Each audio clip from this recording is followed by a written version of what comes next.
Arese doesn't follow the project plan. Day in, day out, Arese, this is what we're doing today. She doesn't follow it. Everyone thinks I'm crazy because I keep calling people to say, does it sound like an authentic conversation? Does it? We will spend all day writing a chapter, then we close like 11 p.m.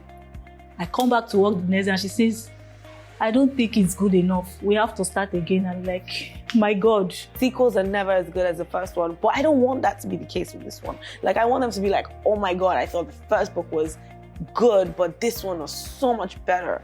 Arese does not punctuate. It drives me nuts.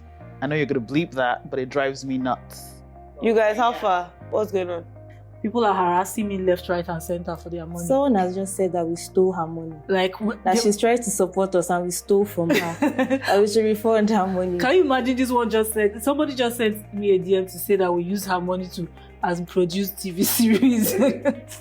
Oh God. Oh 5K. I'm tired. So we need to finish this book, please. I beg you. I get it. Like, but don't let anyone make you angry. Just always remember that when you're talking to people, you're representing me. So it's almost like Arese that's talking to them. And if you're rude, it has consequences. I get that it's frustrating for people to be.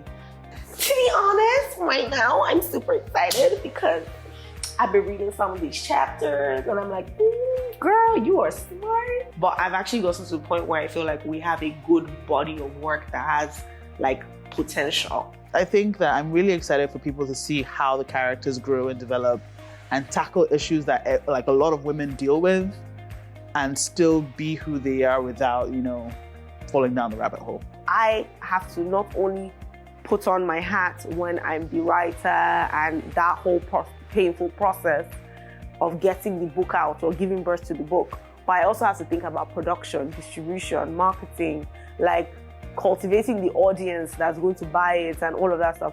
And I can't lie, it's hard. I hope you enjoy this book. I've put my blood, sweat, and tears in it.